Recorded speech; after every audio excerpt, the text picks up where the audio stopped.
আমাদের যে মাইক্রোসফট ওয়ার্ডে আমরা কিভাবে ডেট ব্যবহার করব। কিবোর্ড থেকে লিখতে যাই তখন আমাদের ডেটটা আমরা কিবোর্ড থেকে লিখতে হয়। আজকে সম্পূর্ণ ভিডিওর মধ্যে আমরা কিবোর্ড থেকে লিখবো না। আমরা দেখবো কিভাবে আমাদের যে মাইক্রোসফট ওয়ার্ড আছে আমরা সেখান থেকে কিভাবে আমরা ডেটটা মাইক্রোসফট ওয়ার্ডে আমরা ব্যবহার করি। মনে করেন আমরা কোনো একটি কাজ করতেছি, এখন আমাদের ডেটটা প্রয়োজন হয়েছে, এখন আমরা কিবোর্ড থেকে আমরা লিখবো না, এখন আমরা ডেটটা আমরা ব্যবহার করবো। জীবন বাড়িকে ইনসার্ট ট্যাবের উপরে ক্লিক করতে হবে। ট্যাবের উপরে ক্লিক করার পর এখন দেখেন আমাদের ডান পাশে দেখেন লেখা আছে টেক্সট। টেক্সটের একটু উপরে দেখেন লেখা আছে date and time. Date and টাইমের উপরে ক্লিক করুন। ক্লিক করার পর এখানে ডেট এন্ড টাইমের একটা বক্স চলে আসে। বক্স আসার পর এখন ডান পাশে দেখেন এখানে লেখা আছে ল্যাঙ্গুয়েজ। ল্যাঙ্গুয়েজ অপশনটার উপরে ক্লিক করুন। ক্লিক করার পর এখানে যা ল্যাঙ্গুয়েজটা আছে এখানে ঠিক তাই থাকবে। তারপর এখানে দেখেন আমাদের অনেকগুলো আমাদের ডেট দেওয়া আছে। আমরা এখান থেকে যে ডেটটা আমাদের পছন্দ চয়েস আমরা সেই ডেটটা আমরা এখানে ব্যবহার করতে পারি। এখন আমাদের এখানে দেখা গেছে এপ্রিল 18, 2023 আমাদের এখন এই ডেটটা দরকার। তার জন্য আমাদেরকে এই ডেটের উপরে ক্লিক করব। এই ডেটটা পছন্দ আমরা সেই ডেটটা আমরা ব্যবহার করতে পারি। এখন কাজ করব, কাজ করার সময় আমাদের যে ডেটটা আমাদের তার সাথে প্রয়োজন হয়, যে ডেটটা আমাদের দরকার হয় সেই ডেটটা আমরা এখন থেকে আমরা ব্যবহার করতে পারি। তারপর এই ডেটটাকে উপরে ক্লিক করতে হবে। ক্লিক করার পর এখান থেকে লেখা আছে ওকে। ওকের উপরে ক্লিক করুন। ক্লিক করার পর দেখেন আমাদের এখন ডেটটা চলে আসছে। এখন এই ডেটটা আমি একটু একসাথে সিলেক্ট করবো। সিলেক্ট করার পর এখানে হোমে ক্লিক করুন। তারপর এখান থেকে বোল্ড করুন। তারপর এখান থেকে ফন্ট সাইজটা বাড়িয়ে দিন।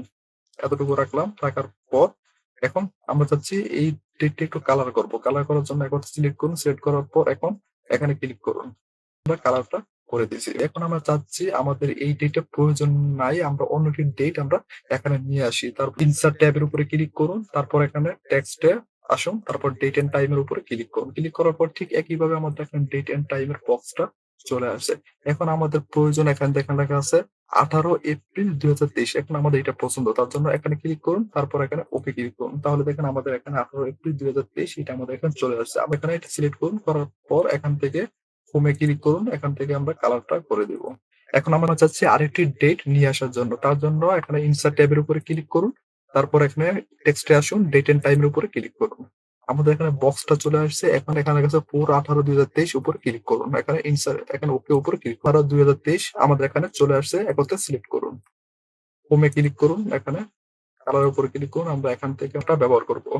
আমরা এইভাবে আমাদের ডেট এখানে নিয়ে আসতে পারি। আমাদের যখন কাজ করার ক্ষেত্রে আমাদের কিবোর্ড থেকে লিখতে হবে না। আমাদের যখন আমরা কাজ করব, কাজ করার প্রয়োজন হলে আমরা এখান থেকে আমরা ইনসার্টে গিয়ে আমরা এখান থেকে ডেট এন্ড টাইমের উপরে ক্লিক করার পর আমরা এখান থেকে আমরা নিয়ে আসতে পারি।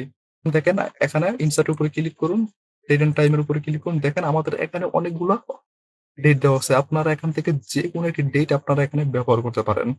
দেখেন আমাদের এখানে ফরম্যাট দেওয়া আছে। আপনার যে কোনো একটি ফরম্যাটে এখানে ব্যবহার করতে পারেন। টাইমটা ব্যবহার করতে হলে আপনারা এখানে কি করবেন? দেখেন এখানে ডেট এন্ড টাইম দেওয়া আছে। তো এখানে ক্লিক করুন। এখানে ওকে ক্লিক করুন। তাহলে দেখেন আমাদের এখানে ডেট এন্ড টাইমটা দুটোটা একসাথে চলে আসছে। হোমে যান। তারপর এখানে ক্লিক আমাদের এখানে ডেটটা চলে আসছে, টাইমটাও চলে আসছে। আমরা এখানে ডেটও আমরা ব্যবহার করতে পারি। আবার তার সাথে আমাদের যে টাইমটা সেটা আমরা ব্যবহার করতে পারি। আবার আমাদের দরকার হলে শুধু টাইমটা ব্যবহার করার জন্য ওরা ঠিক একইভাবে সার্চ ট্যাবের উপরে ক্লিক করুন। তারপর এখানে ডেট এন্ড টাইমের উপরে ক্লিক করুন। দেখেন আমাদের এখানে নিচে দেখেন লেখা আছে অনেকগুলো টাইম দেওয়া আছে। ক্লিক করুন। ক্লিক করার পর এখানে ওকে ক্লিক করুন। তাহলে দেখেন আমাদের এখানে টাইমটা চলে আসে। একত্রে সিলেক্ট করুন। সিলেক্ট করার পর এখানে কালার উপরে ক্লিক করুন। আমরা এখান থেকে এই কালারটি দিয়ে দিব। তাহলে দেখেন আমরা এখানে ডেট ব্যবহার করেছি। আমরা ডেটও ব্যবহার করতে পারবো, তার সাথে ডেট এন্ড টাইম তার সাথে ব্যবহার করতে পারবো।